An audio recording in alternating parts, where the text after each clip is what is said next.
And we're live. We're live. We're live. Peace and power to everybody that can join us tonight.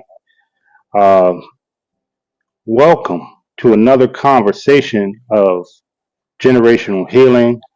I'm Tony Tiger Carper. I am a detoxification specialist, and I'm joined tonight and always by my brother, Matthew Pierce. What's going on, Matthew? Peace, my brother Tiger. How you doing, fam? How you feeling? Feeling great. I'm feeling great. Um, this is our fourth episode of generational healing. So it's Yep. definitely something that's picking up some steam. We've been asked by a lot of people to come, like, when are we coming back? We've been getting more questions thrown in the ring. Other people are interested in being on the show. So that's a good thing. We started it just as an idea to be able to share a space where anybody can come in from all different walks of life, and we call it generational healing because you can be an OG in the game, or you can be brand new in the game, and you can still offer your perspective to help somebody grow, to help somebody evolve. I believe that our people suffer from a lack of information. If anything, this information is out there, it's available, but a lot of times that we suffer from misinformation and suppression of information. So we feel that it is our duty to bring the real every time we get a chance to. So that is why we're here. And Matthew, would you mind leading us off with a guided meditation for today, my brother? Indeed, brother. Indeed. So, anybody that doesn't know this part of what I do, I um, I start my day every day with a meditative affirmation, and we just wanted to share one of those to everybody who's watching to kind of get a space of mind for the peace of the place and what we want to bring to the energy of this live. So today Hmm. is about connectivity and knowing that we are all connected to divine source, right? So I am learning to love the stranger that was once myself. I shed light on my shadow. I have new grace for me and my vessel. I love my body and mind unconditionally. I water myself with love, and I know that life is a beautiful moment. Only God can see where I am going, and I am in a state of remembrance. I remember that I have been here before, and I recognize myself. I have always been myself, and I am the purest form of love. I am full of divine gratitude for all I have experienced. I have no ego, and I smile on the new day. The day smiles back at me. I generate, I operate, and I destroy, and I am in knowing. I understand my vision. That's Ashe. Hmm. Ashe, my brother, my brother. See, I'm used to that because recently I'm a part of a whole bunch of different groups. Matthew had recently invited me to one of his personal spaces that he operates, and I tell you what, man, I'm really loving the group. I'm really loving the vibe, and really feel honored that he invited me to the group. It's nothing but a group of love and high vibration, sharing and uplifting in that group. He usually hits us off with one of those every single day, and it really does ring. It really does ring in my ear throughout the day. So I definitely appreciate that, my brother. Indeed, brother. Indeed. Thank you for being a person that inspires me to keep on writing and speaking and sharing. And Yes, you know that to be my passion. So I appreciate that. yes, sir. So lately, especially lately, last four episodes, we've been getting a lot of questions about fasting, detoxification, and from every little question down from the smallest things to some of the real big heavy things. So we have a special guest on tonight.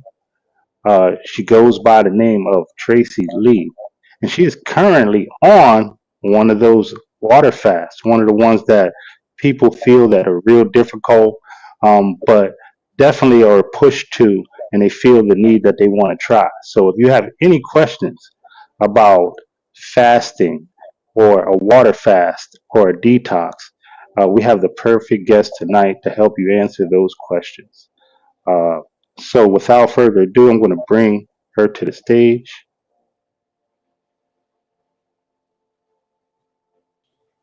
Hello. There she goes. There she goes, the Dragon Mom. Yeah. Greetings. Thank you, Tiger. Thank you, Matthew. That was beautiful, beautiful reading today too. Thank you for that. Yeah, indeed. Yeah, thank you. Found myself taking a few deep breaths.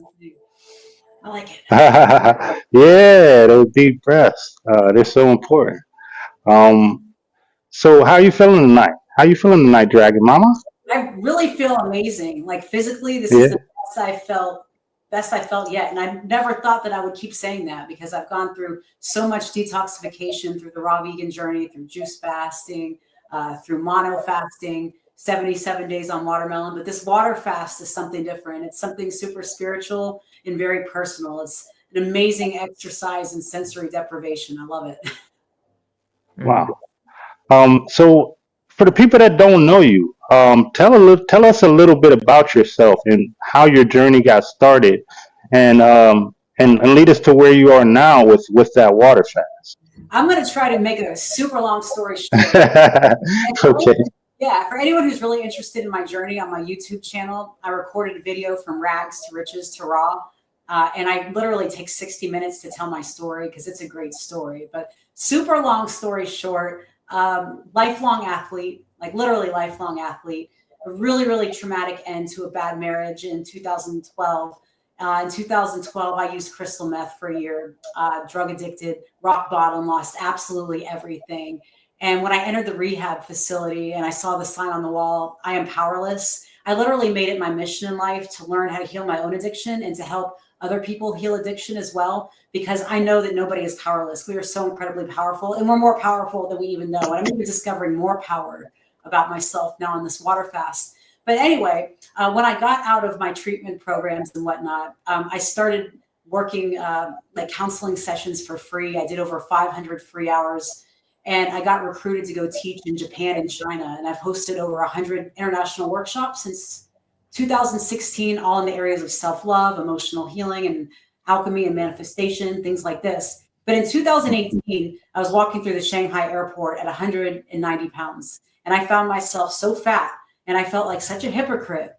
And I am trying to be of service to people and help people and teach classes. And I'm just waddling through the airport with swollen ankles and a big gut hanging over my, over my pants and whatnot. So, and 2019, January 21st, I quit sugar and I started saltwater fasting. Now, this water fast, there's no salt at all, no salt at all. I've learned better because humans aren't really meant to have salt. But this was back in 2019. And from 2019 until about 2022 and a half, I was on the keto diet and I lost a lot of weight, but it left me really sick. All right. So keto, if anyone's listening, you'll lose weight on keto, but I was left with type 2 diabetes. I was left with PCOS, endometriosis, early onset menopause, night sweats, the whole works, really bad bleeding, things like that. And it's around that time, I had a really deep psychedelic journey on 17 grams of psychedelic mushrooms, which is a huge dose for those of you guys that know. And I received the message to become a raw vegan. And so on June 21st, it's funny that both of my dates are 21st, but on June 21st, 2023, I became a raw vegan and never looked back. And one of my last addictions to put down was cheese. So my raw vegan journey began with, cheese, right? Yeah, damn cheese, man. But now it's disgusting to me. It's so low frequency and dead when you look at it. But my raw vegan journey began with 44 days on watermelon. I did like 2 21-day grape fasts. I did a 21-day apple fast. And then I slipped to 40 days on green juice. And by the time I got to the 6-month mark of being balls to the wall raw vegan, like all the way in, all the way through, type 2 diabetes gone, endometriosis gone, PCOS gone, all the night sweats gone, everything's gone. So I completely healed myself in 6 months. And right now I'm 20 months into it's amazing. I'm 20 months into my raw vegan journey, and I decided to do this water fast. And one of the reasons I decided to do the water fast because I was eating like a lot of like kind of raw nuts, and I was just kind of found myself going back to like snacking. I was 100% raw, but just eat this, eat this, eat this, a little stress in my life. And I felt like inflammation starting to come in my body a little bit, maybe a little bit of bloating that I could see like in my face and a little bit in my stomach. And I didn't like that. And I was looking back to the feeling of like being on watermelon and being totally jacked on all that electricity. I'm like, what else can I do? And literally it's really a message from God to do a water fast. And like, there's this 21-day water fast called like the Daniel fast, you know what I mean? And I'm really trying to get 21 days. And so I started off with 7 days, and I've already broken through that. So I'm pretty sure I can do 21 days now. But as for what I do, I've been working like professionally, helping people my entire career. It's just that what done has shifted, because I used to be a strength and conditioning coach when I was an athlete. I used to host fat loss programs, so I'm super familiar with the psychology of being obese and overweight. And I've, and then I kind of took on counseling and addiction counseling and emotional healing and things like that. But now I'm mixing all of that with helping people transition to a raw diet, which is probably the biggest passion I've ever had, because nothing has made more of an impact on my life than eating raw foods. Nothing. This is it. This is pinnacle of existence, really. Wow. Let me first say that story sounds all too familiar. I was just on the other night. Shout out to Chast. I had chats with Chast, and she was asking about my story, and I was basically telling her our story and how we got started. And that sounds a lot like Monica's story. When they prescribed her red meat, because they said she was low in iron, and how her fibroids and her PCOS got worse and worse and worse. She was bleeding a lot, having to get the IV, getting rushed to the hospital, and all those things. Even even when you said you went to the airport, and you was feeling like that way at the airport. I remember being at the airport when we were traveling, and as small as Monica was, and her feet were swollen to the point where she couldn't walk, and I had her in one of those wheelchairs, and I was pushing her through the airport and stuff like that. Um, so yeah, it was definitely something I can relate to, and I can tell that you definitely made it through that by yourself. You know what I mean? Because a lot of people at that point, they get a lot of help. So big shouts to you for punching through that wall, and definitely making it to the point that you made it to right now at the current time. And there's somebody in the chat, my man Sel. My man Sel, he said, I love water fast. Just came off a 10-day, and he does them every once in a while there. And one thing that I wanted to ask you is, did you become a detox specialist recently?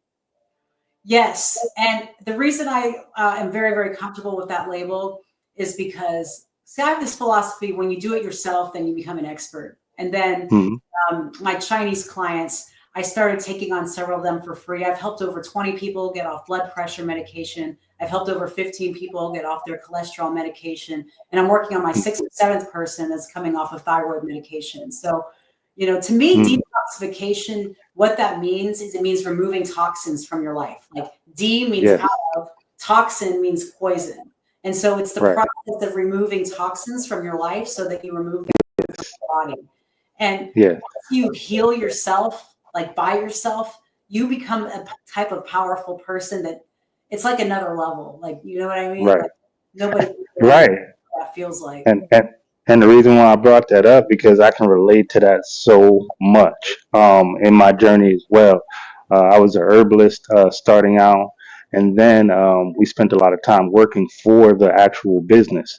So one of the latest certifications that I have is a detox specialist. Okay, and I tell everybody I love that one so much because detoxification is healing. It is the base of healing. First of all, when I was a herbalist and I was helping people, when I was coaching people, um, it always started out with a detox anyway, some type of detox, some type of fast. Uh, getting prepared mentally meant some type of detoxification in your environment, in the people around you, in the things that you put on your skin. There's so many levels to detox that a lot of people aren't aware of. But I didn't think before, like, oh, it shouldn't be hard to detox. But then when I realized those different things and all the different facets that come with detoxing, you can in fact do it wrong, or you can in fact, slow down your progress if you don't quite understand what detoxing is. So I could definitely relate to that. So that was one of the things that made me want to become a detoxification specialist, because I figured if you could get that down, that is the basis of all healing. Um, to stop eating the things that are causing you to have to detoxify. So to stop eating the poison. So that was the biggest thing. And I noticed that you do that a lot. You work on the mental part and the mental aspect of it a lot. And that is a lot in detoxification. So, um, Matt, you had a couple of questions for Tracy as well. Yeah, I do. I have the biggest one for me is I've seen you specifically talk about dry fasting before. And I wanted to get your opinion on dry fasting because dry fasting is the form of fasting I do when I choose to fast. So I wanted to pick your brain on that and get your perspective on why you wouldn't do a dry fast over a water fast or vice versa, or, Well, I plan on incorporating dry fasting in the next few days at some point. It's Okay. a beautiful thing. So I'm a very active person. So I do like yoga and hot yoga. And, I'm doing exercise every single day. I'm going in the sauna, and so dry fasting to me requires a lot more of sitting still than a water fast. And so the dry fasting is beautiful because, in my opinion, you get more autophagy that way. You tighten your skin. It's really the benefits of fasting, like on steroids. And so dry fasting is more powerful than water fasting. It's just that I have so many things going on. Like even a lot of people who do a 21-day water fast, they'll go do it in a retreat center or something like that. But even just doing that, like with all the things I have going on, is a big thing. But I mean, there's no discounting the fact that dry fasting is way more powerful than a water fast. But along with dry fasting comes certain things too, like dry mouth, headaches, Yeah. muscle cramping and stuff like that. And I'm definitely going to set aside a few days to have that experience. You'll be seeing about that on my Facebook. But I need to find a few days where I can just lay horizontal and not move. It can be a little uncomfortable. Yeah. Right. That's a good Gotcha. point. Definitely a good point, because I tell people your activity level depends on how much you should fast and what kind of fast you should do. So you definitely answered that perfectly. You know, I'm the same exact way. My metabolism is super high, and I'm a super active person. So I got to make sure that I have the correct minerals, the correct hydration, and things like that before I even do a mono or even do a 3 day juice fast. Because when you understand, you know that autophagy, that's your body, and it'll say, hey, well, so I need something here, so I'm going to go take it from this muscle. I'm going to go take it out of this bone. I'm going to go take it from Yeah. wherever you have any type of toxins or any type of source of energy in your body, and it's going to take it and use that first. So that's definitely, thank you for that answer. So that definitely would help a lot of my clients out too, them hearing that type of No, answer. it's the absolute truth. And that's what autophagy is. It's your body is looking Yes, for another source of food, besides yes. the actual food that you eat. And I mean, I know I don't look it, I look good, but I'm a 46-year-old woman. So I don't have the same metabolism Hey, that you do. I want that fast metabolism, and I'm doing everything I can to have it. And I'm not going to hey, lie. Trace, we the same age. We the same age. Are we? Yeah, we look good, don't we? Yeah, we look good, baby. What you talking about? But Yeah. that's what I'm saying. It is in this game, like that's something that you can do, and I'm glad you're a representative. I'm glad you speak your age fearlessly. Me too. Because a lot of people disrespect you because they think you're just now getting into this lifestyle, and I've been at it for a while. But a lot of people disrespect you from your age and how old you look sometimes.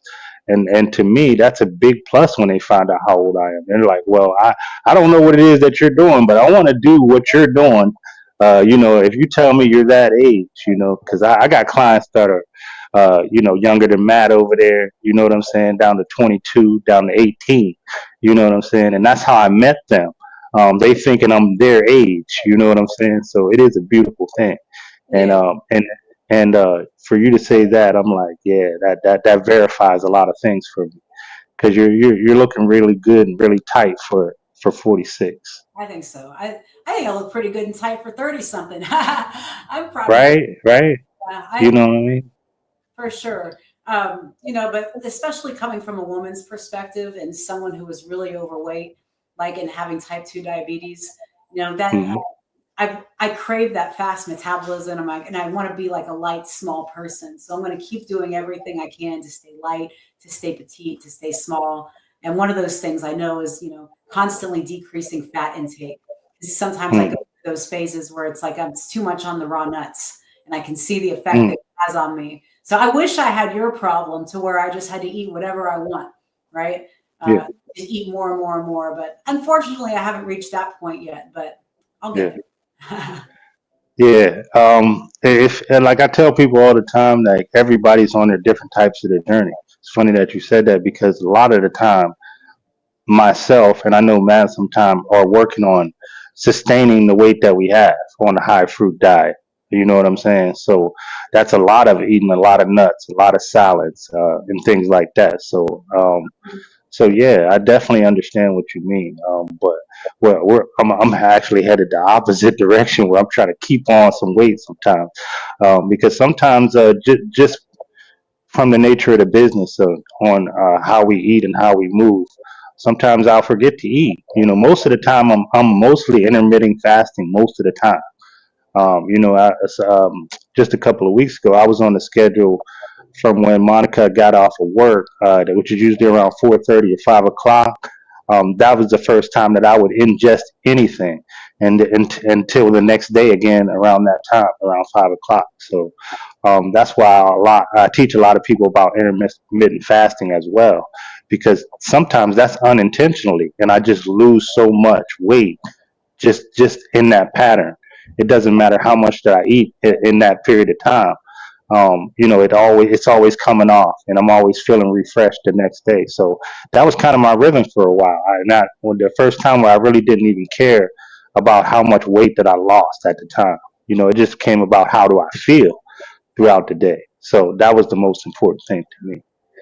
Yeah, I feel you. I feel you. And the feeling is amazing, especially that electric feeling from fruits, from watermelon. Watermelon's my Right, absolute favorite. The way you just feel charged constantly. Why is it watermelon right. season yet? How long do we have? We got 4 months, 22 days, 3 hours, 42 seconds. Same timer running somewhere, my friend. I do. No, you're good. Matt, did you have another question, or did she answer your question there about dry fasting? Yeah, the I had one. The main one was about dry fasting, but Hmm. so you kind of already answered the one that I was the second one I was thinking about, which is just the terms of fasting. Like, what do you guys think about people talking about a fast when you're eating fruit? Like, I know people would say like, "Hey, I'm gonna go on this fruit fast," right? To me, I'm be real with myself. That's not fasting for me. You know what I mean? Fasting is abstaining from food intake. At least that's how I Right, perceive it. So right. I think that like my main thing is what would you go about somebody that does not know how to fast? And if you say, how would you get them on board and online to begin their fasting? Well, start small. Start small, think big, right? And Okay. even after 18 hours with no food, the body starts producing human growth hormone. Hmm. 18 hours. And human growth hormone is people pay like hundreds of dollars a month to inject that stuff into Yep. themselves. And Yep. it's the anti-aging hormone, and people put all these creams on their face. And so what my advice is start small. Start with 18 hours, and Hmm. up it to 24 hours. And then go a little bit at a time, longer each time, and you don't have to do it every single week. You can do it every other week, but it's just like anything else, like lifting weights in the gym. You don't go in there and rack a bunch of weights on a machine you've never used before. You start small, and then you stack it on after a little while. You got to build your confidence. But I will say to anyone wants to start fasting, the first couple days are the worst. And I think Matt you would agree with that. The first couple of days are the worst. Then after Yeah. that, you're rewiring your brain. It's the principle of neuroplasticity, which means that your brain can be rewired. And a lot of times, the only reason we're hungry is because our stomach is used to receiving something, and when it doesn't receive it, it sends a signal to our brain that it needs it. It's actually Mm-hmm. our brains are not always telling us the truth, and being hungry is not always the truth. Sometimes it's a lie our bodies are telling us because we formed that neural pathway, and it takes up to 7 days to destroy. It takes 7 days to begin destroying an old habit, 22 days to completely destroy an old habit, and then 22 to 66 days to completely make a new habit. So you have to keep these things in mind. And so when it comes to making new habits, you've got to start small. But 7 days should always be a goal because that's how long it takes for the brain to start rewiring itself. Perfect, perfect. Because thank you. Because I've been slowly trying to introduce fasting in my household, right? And just little by little.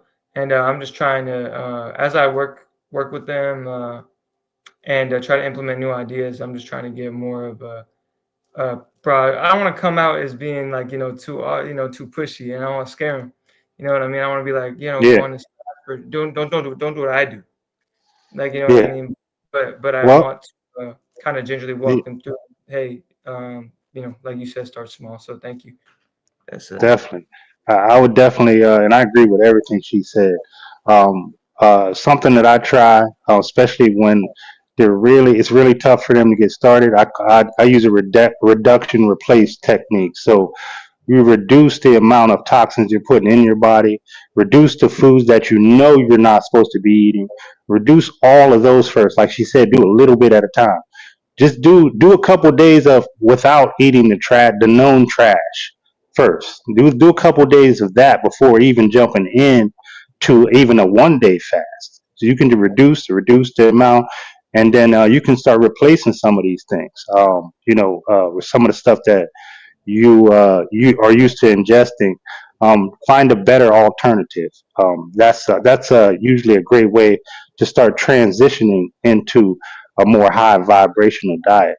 But definitely, I would say one of the biggest things that a lot of people forget is let's just try to stop eating the poisons first before we try to do 3 days on just the juice or 3 days on one thing or something like that. One of the biggest things you can do is just go to your cabinet, get a garbage bag, and start throwing away some of the stuff that you know you shouldn't be eating. You know what I'm saying? That's one of the ways. It's a little bit more hardcore, but people will understand that way. I mean, when you start talking about people just starting out, if you leave those things, it is an addiction, and you have to look at it as such. If you don't look at it as an addiction, you don't have a real high rate of getting it, of beating it.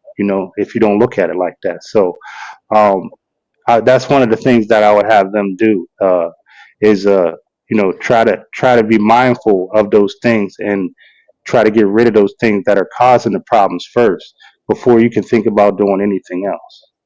Yeah, I feel you. I literally just told my coaching group something like that yesterday because they're just about to finish this 28-day meal plan that I put them through. And I said, you guys are about to be cut out into the world on your own. I said, where are you going to draw the line? Because then they're not going to have me as a coach for several weeks. Our next challenge doesn't start till the middle of February. I asked them, where is going to be your new line? Because that's what it's all about. It's all about detoxifying and then permanently cutting out something from your life. Like you have to Right. draw a line somewhere to where it's like, okay, this is the day I'm never having coffee again. This is the day that I'm a pure vegan. But you don't have to make all those steps at once. But once you draw the Right. line, you shouldn't be. You should promise yourself you're not going to cross it again. Like I'm never going to Yeah. have crystal meth again. That kind of thing. Definitely, it just definitely takes a lot of self accountability for sure. Um, but like that's why I said, you got to treat it like an addiction. You can't leave that type of stuff around, knowing that you have a program running in you to eat those things at a certain time. So it's just like you're setting yourself up for a failure right there. You're setting yourself up to uh, then go against your higher self that wants you to do better, that wants you to do this fast or wants you to do those 3 days. Now, now you're acting like a lot of people do. They act like they disconnect with that part when it's time to be accountable for it, and they'll allow the programming to take over because they say, "Well, I look around, the program's running everybody like that. I'm no different. I'm no special." So then they get back into that frequency of that vibration. It's hard. Um, yeah, it is. It's tough. But what I've told my coaching group too, I tell them this all the time. When you quit crack or meth or something like that, you delete a few phone numbers from your book and move to a new part of town. But when you quit the earth junk, that's what I call the processed food. It's everywhere. Yeah, It's going to be all around you. Your kids are going to be eating it. Maybe your husband's going to be eating it. Your friends are going to be eating it. It's plastered on the fast food signs. It's in the grocery store. So the change hmm doesn't come from inside. It has to come from your heart. right. So And that said, fasting for me, I think a lot of people focus on the lack. I don't want to say focus on the lack, but the lack seems to be pretty evident when you're not putting anything in, right?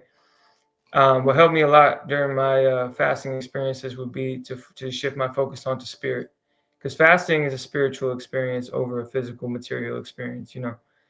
And mm, when you keep that at the forefront of your mind, right, and you truly see what that is trying to do for you, it became a little easier for me because I realized I wasn't operating from a space of lack anymore. I was operating mm, from a space of attraction. And mm, and when I was realizing I was surrendering, my physical material self, so I could gain understanding of health and healing and what it truly means to feel just closer to spirit, you know what I mean? And closer to God, people would say. Um, and you really feel touched when you kind of put away those pleasures and you kind of push beyond that. And it really is that perspective shift from I'm not lacking material and I'm not lacking, consumption, but what am I gaining from this? Like, what is this trying to teach me here? Like you said, from the heart, the true. Yeah, exactly. So it's all about that perspective shift in my eyes. Yeah, it's been a super spiritual experience. I mean, I've been around the smells and the food, and for the first couple of days, I was like, "Oh man, this is going to be hard." But once you get to day 4, 5, 6, it's like I just wake up. I'm not even hungry. I'm like, "This is my space now," and I have more time to do things, and I have a lot of energy, a lot of energy. It's a beautiful, beautiful spiritual experience. I love it, and it shows you how definitely. powerful you are. Like you can do things when you fast you never thought you could do before. It teaches it. I'm someone who talks about inner strength and inner power a lot, but it's like next level. Mm, definitely is. I wanted to ask you a question. Now that we're talking about accountability and spirituality, how different is it teaching over in China as opposed to teaching here in the United States? Oh boy, it's very, very different. Um, how do I classify it? So, and this isn't meant to be like rude to anybody or anything, but like in the United States, there's people think they know everything. Okay, and a lot of people they don't want to be led or coached, and they're very resistant to help. But in China, here's the deal. People think that like because it's a communist nation that everybody's a communist, but it's not like that at all. Their Mm, government is communist, but the people they've been quieted and kind of shut up. Like they're not really allowed to like protest or say anything because of the way their government is. But mm, secretly, underneath all of that, they want help. They want change. They see the truth of the world, I think, on deeper level than Americans do because there's less their egos have been quieted by their lack of rights there. And so when mm, somebody comes over from the Western world trying to like help them and teach them and whatnot, they're very, very receptive. So I've had a lot of really good results. And the people in China are very, very receptive to my bluntness and to my no sugar coating attitude. I'm somebody that says what I mean. I mean what I say. I'm blunt. I don't sugarcoat things at all. And mm. it is what it is. And that kind of style has made it a really good match for me working over there with the Mm. Chinese people. Whereas I feel that American people, some of them are a little bit more resistant to that type of coaching. But the right ones always find me. So Mm. How do you think that is? Do you think that's because uh, we have a lot more programs to fight here and a lot of misinformation, a lot of programs that we've been running for generations and generations? to actually admit that what we've been taught our whole lives is a lie? Or do you think it's just like new something new generational, like the lack of respect, the lack of wanting to better yourself? And do you think it's that type of I think energy? that Americans have the illusion of freedom. We We we do. do. We do. We have the illusion of freedom on a bigger degree than Chinese people, like, about what we could, because we have freedom of basic, like, people think social media is censored, but like, let me give you some perspective. In Chinese social media, you can't use the word healing. Like, you can't say the Mm, word healing. Anything that has the title healing or talks about healing is like flagged and banned in Chinese social media. So I've learned to work around it. wow. I use the word animation because animation means to bring to life something that's dead. So I use like code words like that. But Oh, so nice. things have a lot more freedom of expression. And because people can express themselves freely, there's a lot more perspectives that people can choose from, and a lot Got you. more information and misinformation, and also a lot more inflated egos. Whereas Right. Chinese people have been literally repressed and quieted and censored to the point where they're boiling. Like, literally, from my like 10 years experience working with them, that place is like teetering on the edge of some kind of revolution, for real, because Wow. people are super pissed there. Like, they don't like the government at all. They don't like communism at all. Especially the new generation, the younger people. They kind of have a F this mentality, if you know what I mean. So it's not Wow. it's not what people think it is over there. It Yeah. really is. Like like I did notice one part when I think when you was on your journey, you were saying you guys had to move from the seemingly nice place that you guys were at to further out.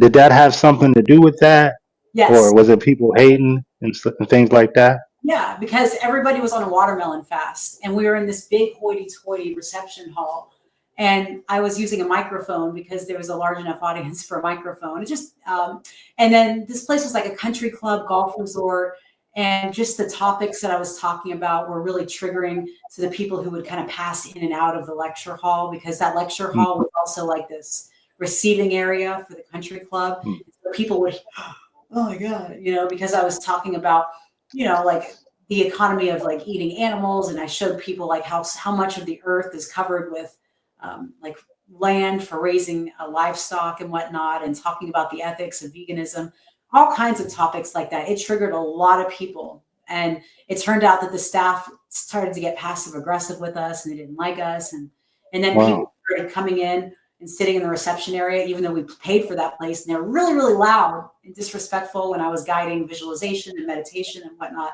So we Yeah. just talked to our people and decided it would be better to just relocate back into the country somewhere. That's what we Right. did. So, what would you say would be their standard diet there? You know how we have the sad diet here. What is it? What is a standard, a more standard diet like for them there? They eat so much white rice. It's so Mm, stupid. You literally go and you order, and their vegetables, everything is cooked in so much oil.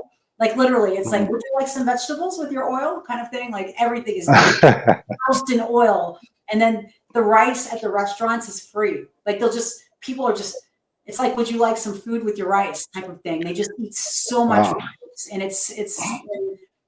and in China, I always say there's three signs of health. Like, the three main signs of health are like your skin, the whites of your eyes, and like how flat your belly is. And like in China, people are small and they're skinny, but type 2 diabetes is so common there because they eat Mm, rice their whole lives. And they have this mm, wives' tale that said their grandparents told them that the white rice coats their gut to make them be able to digest everything else. But I have to explain to them that white rice is actually causing leaky gut. And you have to like mm. clean that layer of like plaque and mucus out to expose your gut microbiome so it can expose raw Right. foods. So they have like no idea about that kind of stuff. They literally live off of white rice. It's crazy. That's interesting. Yeah. That is interesting because I never, really get that perspective. Um, especially when you're not only when you put that type of information out, you're not only changing the culture here in America or what we've been taught generationally. Now you're in China to where I know they hold their history, hold on to their history in the past a little bit more tighter. And here you are telling them against their number one food, which is rice. So you're Yeah. over there like a rebel.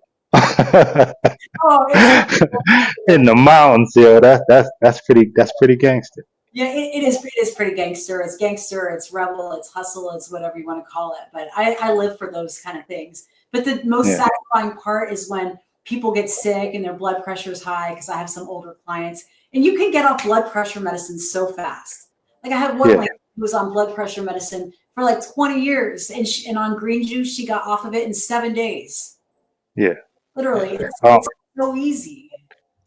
well, yeah. I mean, oh, so let me ask you, because I know, there's a lot of red tape that of what, as far as what we can tell people to do, especially when it comes to medications and especially when it comes to prescribing and diagnosing. We know we're not supposed to be doing that. Oh, So, how do you approach somebody? I definitely have my own methods on how to reduce their to get them off the medication. Um, so, what are some techniques or what are some things that you tell a client that will want to get off blood pressure, high blood pressure medication? it's simple. It's really simple. And this is how my policy, and it protects me and it protects the client. If they're on a medication that they're being prescribed by a doctor, the doctor put Mm, them on the medication and the doctor will take them off. mm, I don't take people off medication. So I give people a way to eat and to live and to change to the point where, look, if you're taking blood pressure medication and then your blood pressure goes all the way down to like 90 over 50, and you go to the doctor's going to be like, well, something's different. You need to come off this. So we lower it naturally with raw foods and juices. And then you go back to the doctor and you show them, and the doctor takes you off. I don't mess with people's medicine.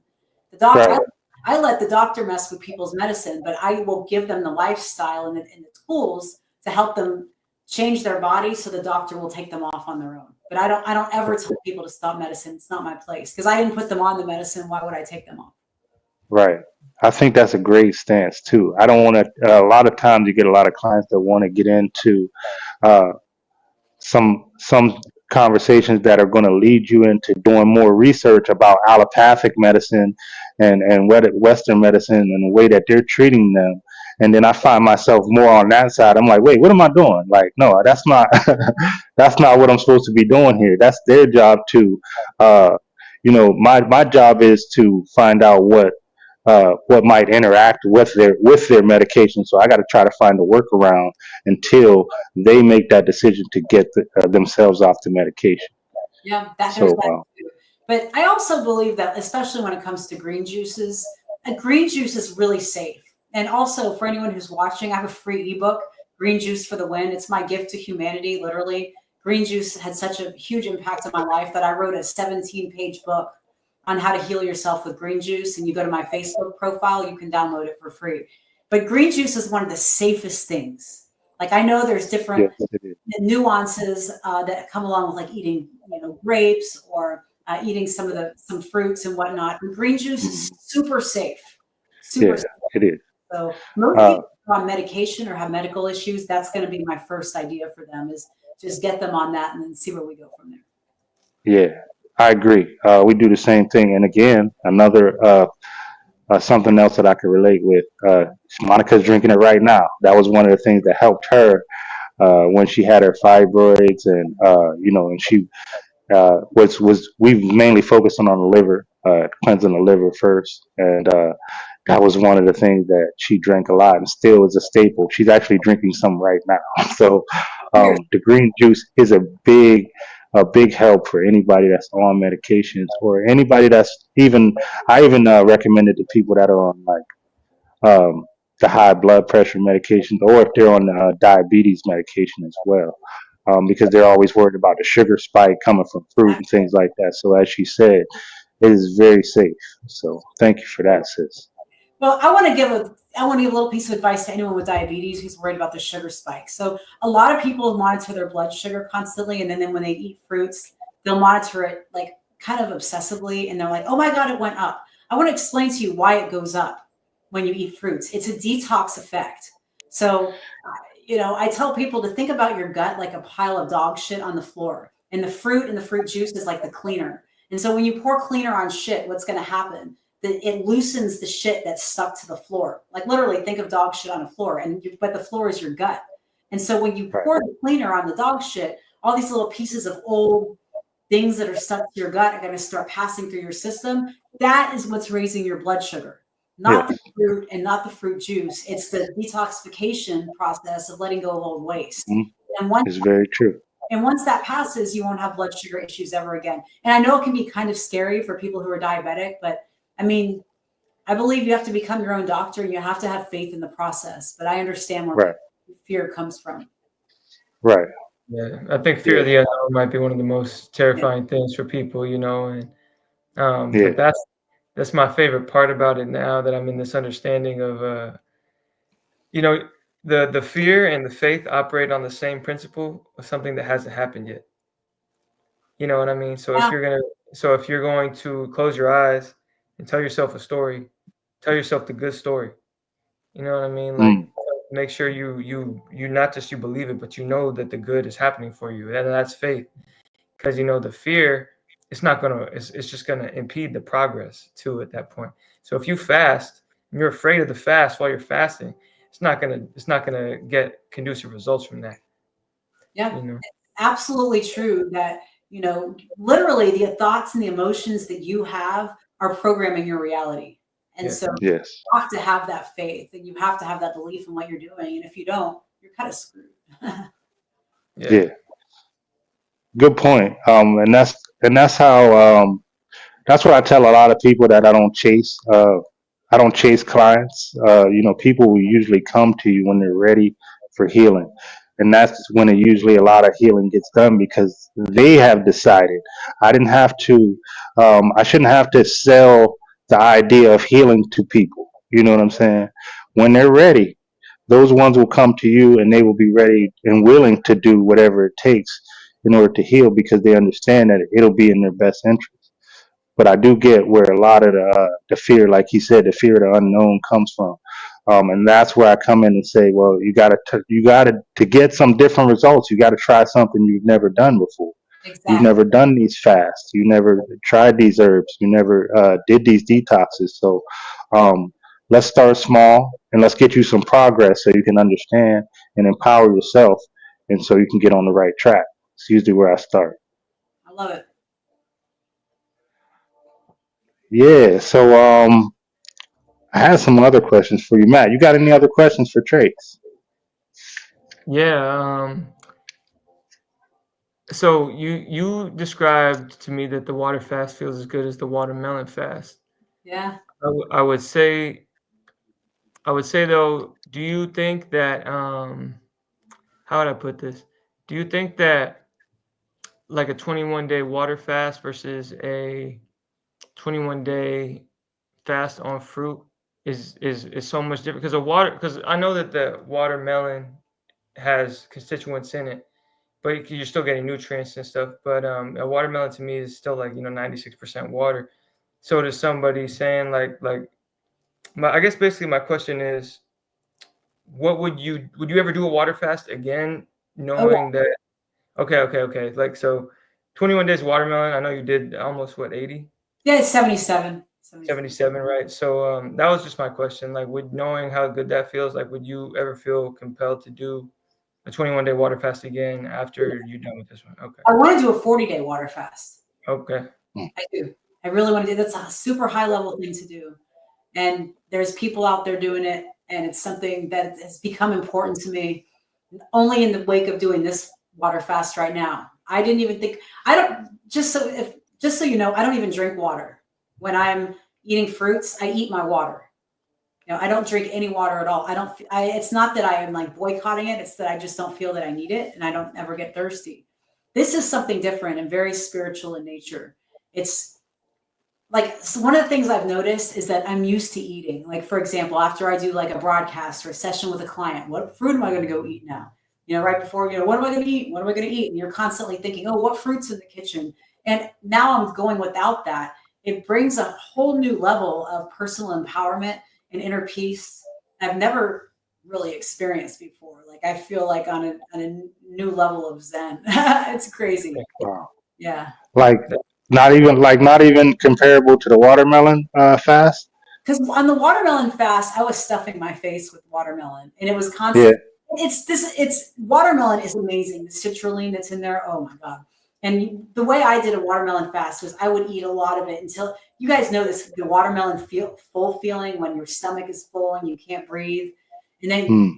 15 minutes later, you get this huge buzz in your head and you're just like bouncing off the walls. It's like Yeah. it's the most amazing feeling. And then like in another 2 hours, you're hungry again and you go repeat the Yeah. process. It's Mm. there's a lot of pleasure involved in that for me. Very Mm. pleasurable and very fun. Some people think that that's, it's hard because they're depriving themselves, but I'm to the level where eating watermelon is hugely fun to me. This is something different. This is where you have to truly go within. It's total with like eliminating all pleasure seeking. Like literally Mm. my enjoyment and happiness from the day has to come from something else besides having pleasure from eating. And Mm. it says a lot. It's a hard thing for humans to do because we're so conditioned to eat. And kind of on a Yeah. spiritual level, like, and not to get too Mm. woo here, but and I hope I'm not getting too woo woo, but I think that I know that we're all these multidimensional creatures, like the Yetis or the Bigfoots that can shapeshift and become invisible. And we've just been weighed down by like consuming and eating too much. So I really am trying to like step into my multidimensional powers and like see how much more energy I can feel and chi running through my body and like my psychic powers and gifts as a mentalist, because I practice mentalism also. I'm a very intuitive person and I feel all of my like radars and spidey senses are even elevated more on this water fast. So I can't imagine what 40 days feels like. It's That's awesome. And I could definitely relate to a lot of things that you're saying there. And even at the beginning and also at the end, like because people ask me, why do you still do it? I mean, you got the shape that you want, you're healed, and things like that. And that to me, that's the next level. I want to keep raising myself spiritually, um, and uh, and that sometimes that comes with letting everything go, letting all the things go that you think that you wouldn't be able to live without. So that's what I work on. I work on something new every single month. It seems like, all right, this month I'm going to do more exercises because I want to shape and try to do this. One month I was working on trying to strengthen my eyesight naturally with eye bright and not wearing contacts. And then another month I'm trying to regrow hair in a certain part of the area. So there's always something that I'm working on, either mentally or physically. And I think it's great to set yourself up with like these goals, right? And keep moving the goalposts for yourself because nobody's going to do that for you. And exactly. I think, I do believe that's why we're here to evolve and learn to grow and evolve. And, so that's what I try to keep doing. So You I know, love that. people ask me the same thing. Oh, you're already healed. Why are you still doing this? Is it an obsession? I've even had people Right. come on my page and say, you're just a new kind of addict now. And people just don't get it. You don't get it. Right. Why would I want to go back to the lifestyle that made me sick? Why wouldn't I want to keep pushing further and further down the spectrum of health and wellness? Why wouldn't I? Like health Right. is everything. And once you lose it, and some of these people with the hateful comments, it's like, in 15, 20 years, when you have cancer, heart disease, or diabetes, they're going to be turning to people like us, asking Mm. for help or asking for guidance. And some people out there just don't get it. But I want Yeah. everybody to get it so deeply because I truly believe that if the world turned raw vegan, all war would stop, we would have peace, the environment would heal, the economy would heal. Like I literally think the number one thing that's wrong with this whole place is what people are eating. Mhm. I think that's Yeah. the number one thing is what's wrong with this whole place is what people are eating. And people who are not in this lifestyle, they don't understand that on deep levels. So, sometimes it's a little lonely being in this lifestyle, but I know that truth to be true. I know it. Yeah. and Yeah. I I like definitely. Go and ahead. Go ahead. sorry to cut your wisdom, brother. No, you got it. The feeling of loneliness is again, it's just a perspective shift because you wake up to connectivity in this. You know what I mean? You wake up to a real connection. Like I realized when I shifted my lifestyle, the connectivity I felt was something I never even had before. Like I lost 99% of my connections, but I got reconnected to feel better feeling. And I knew that I wasn't by myself in that. Like I didn't feel by myself. I felt love in that moment. I feel love every Mm. day in these moments now because I am connected. It's Mm. beautiful. So I mean, and like you said, I just want people to understand that fact. It's not lonely. It's a loving Yeah, journey that we live. It It's a is. loving life that yeah, we live. We connect ourselves back to the source of things. yeah. Yeah. I definitely agree. And I just feel like to go back a little bit when you're meditating and when you're trying to look for yourself spiritually, I believe the first place you go is inside. Like really, especially if you're fasting, you don't want to be watching no TV. You don't want to be doing nothing like that because those triggers pop up like boom, boom, boom, boom, boom, boom everywhere. Because that's their reality. You're in their reality matrix box when you're watching that. So you go inside a lot. Even if you're going to read something or you're going to meditate a lot, you're going to spend a lot of time by yourself. You're going to spend a lot of time trying to figure out what the root of the problem is. You know what I mean? So it is a lonely journey, especially when you begin to wake up out of it, and then you come to the point where you want to help other people do it. But I always try to remember where I started and when I was unconscious. What are some of the things that got me clicked into the lifestyle? So I try to plant those seeds along the way, and understand that there's everybody's on a different level or tier. Some people are just starting off. Some people are 2 years into it. Some people have been on here. Like you got some people like Orville Douglas that have been in it since longer than I can remember. As long as I've been on the internet, I've seen Orville on there with a piece of fruit. You know what I'm saying? So, you got all these people from all these different walks of life, right? Um, so I feel like that like you said, Trey Lee, I think that the world is kind of making that shift. You know what I'm saying? At least my world is from my perspective and from what I can see, and it's completely different than it was a couple years ago. It's completely different than before, or the way it was before COVID, and it's definitely completely different from when Monica and I first started. So I'm really excited about the trajectory on how this health community is going. It is exciting. It is exciting. I'm excited too. I get excited with every single person who downloads my ebook and messages me. I'm doing a juice fast. I love seeing people's juice pictures and their fruit pictures. It's refreshing. It Yes, brightens yeah. my. So, Trey Lee, where can people? Sorry, I hope you don't mind me calling you Trey Lee. That's No, just Tracy Lee, Trey oh, Lee, okay. Bobby Mama. Okay. All right. Cool. Cool. So let people know where they can get that ebook. I know people are going to be interested in where they can find that ebook and where they can find you. You know what I mean? Because even though I always talk about this all the time, even though you're a detoxification specialist like I, some people have different tastes. Some people have different levels that they're at. They might feel comfortable coming to you, and then me as a coach is the title that I take on, and I can refer people to say, hey, you might want to go see Dragon Mama for that type of approach or for that type of healing. Um, Well, so here, she's holding it up. Go ahead. yeah, my home on social media is Facebook. I have like 100 followers on TikTok. I don't even do Instagram ever. I'm on Facebook regularly. If you need to get a hold of me, just shoot me a DM.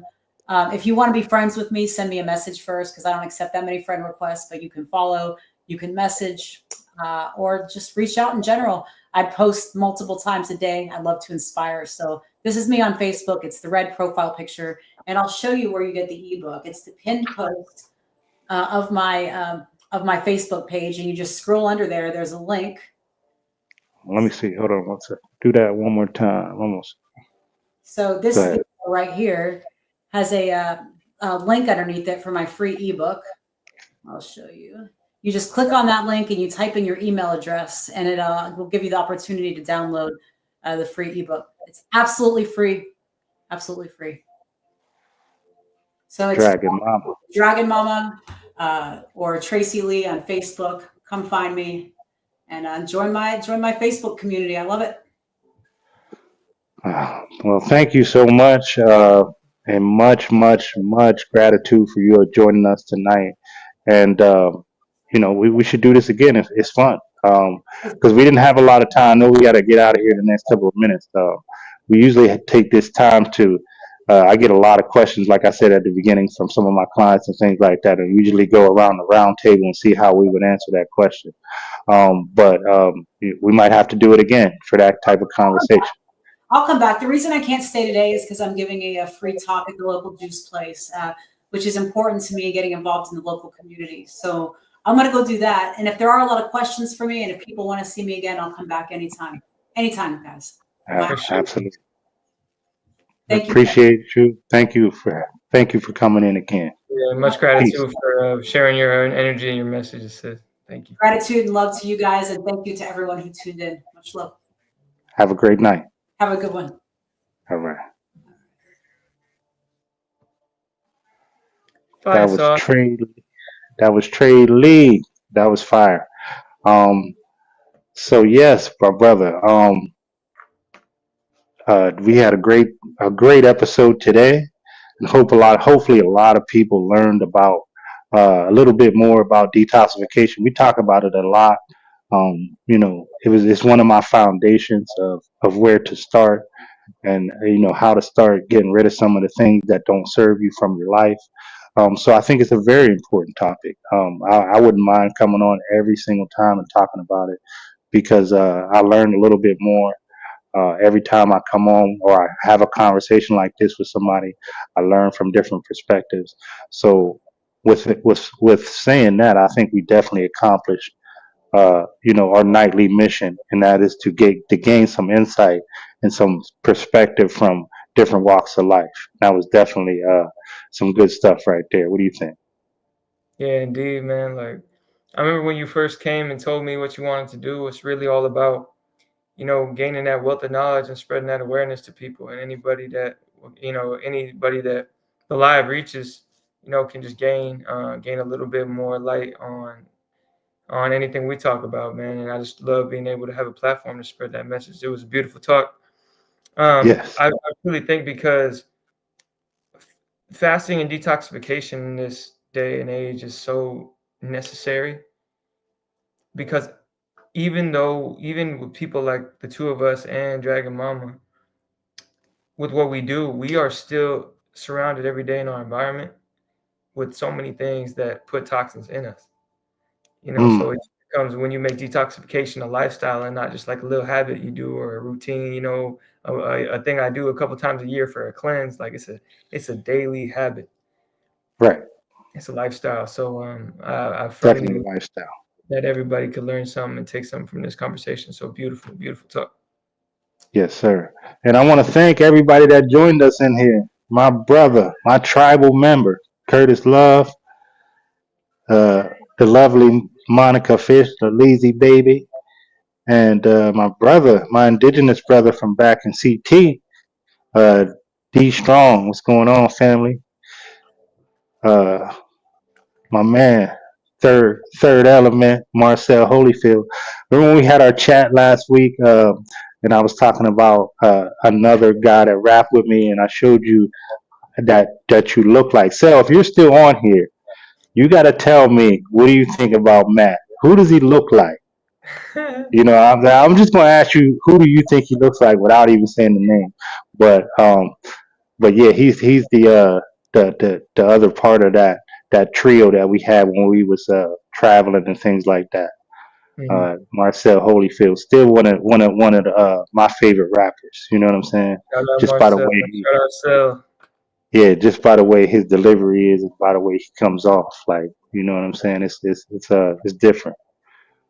But yes, thank you for everybody who joined us tonight. If anybody has any new questions or anything like that, you can definitely drop them here in the chat, and we will get back to them sometime this week.